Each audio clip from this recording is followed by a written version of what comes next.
Hi, I'm K. Surya, working as Assistant Professor in the Department of ECE at SNS College of Technology. So, in this video, let us see about mesh analysis.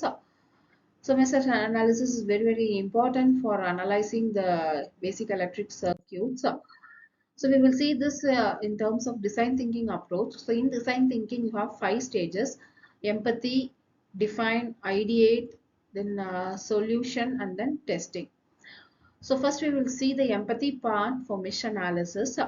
Mm, so in complex electrical circuits or networks, it is difficult to determine the current or voltage drop at any point in the circuit. In applications like power systems also, it is very difficult to understand the flow of current and voltage in complex power networks. Similarly, in control system applications, it is difficult for analysis of feedback systems.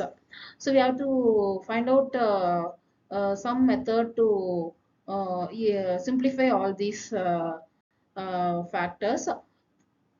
So, so the defined path is that we have to build a powerful as well as a general circuit analysis method for solving these unknown currents and voltages in any complex circuits used in various applications.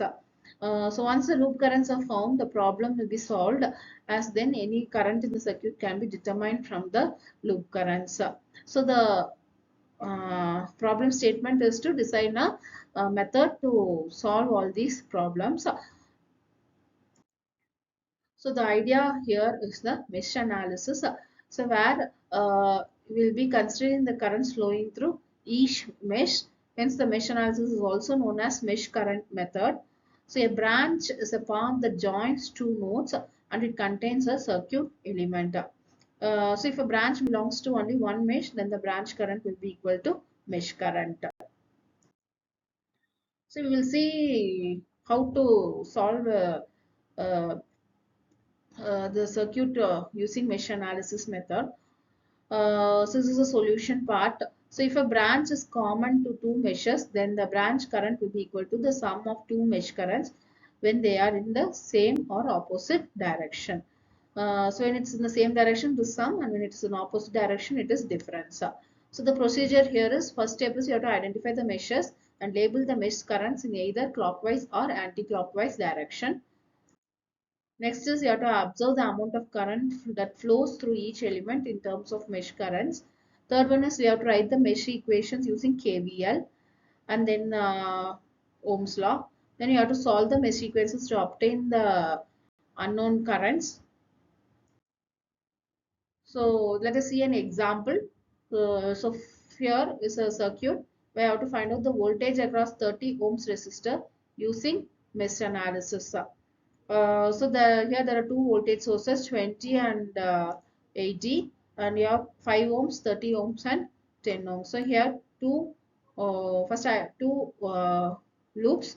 This is I1 and I2. Okay, so we are assuming the direction in the clockwise direction. So current I1 and I2. So we have to find out I1 and I2. So here you have to write the KVL for these two. So while writing the KVL, here it is 20 minus 5 into I1 minus 10 into I1 minus I2 is equal to 0. And for this loop, again it is 80 minus 30 into I2 minus 10 into I2 minus I1. Okay. So the mesh current I1 flows through the 20 volts voltage source and 5 ohm resistor. I2 flows through the 30 ohm resistor and the 80 volts current source. Since the difference of the two mesh currents flows through 10 ohm resistor, it's a common branch of two meshes. So here you'll be having two mesh equations. So as I said, 20 minus 5i1 minus 10 into i1 minus i2 is equal to 0. So you'll be getting 10i2 is equal to 15i1 minus 20. Simplify, you'll be getting 2i2 is equal to 3i1 minus 4. Okay. So the mesh equation for the second one is again minus 10 into I2 minus I1 minus 30 plus 80 is equal to 0. So when you solve that, you'll be getting 4I2 is equal to I1 plus 8. So you have to find out the mesh currents I1 and I2 by solving these two equations. So you will be getting I1 is equal to 16 by 5 amps and I2 is equal to 14 by 5 amps. So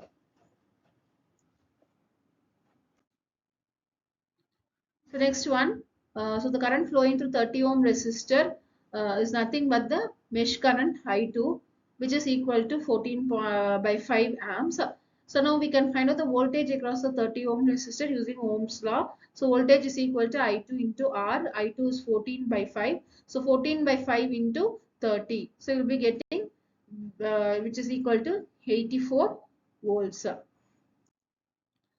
So hope you understood Kirchhoff's voltage law. Let us take up some assessment questions. The first one is mesh analysis employs the method of so the options are KVL, KCL, both KVL and KCL, neither KVL nor KCL.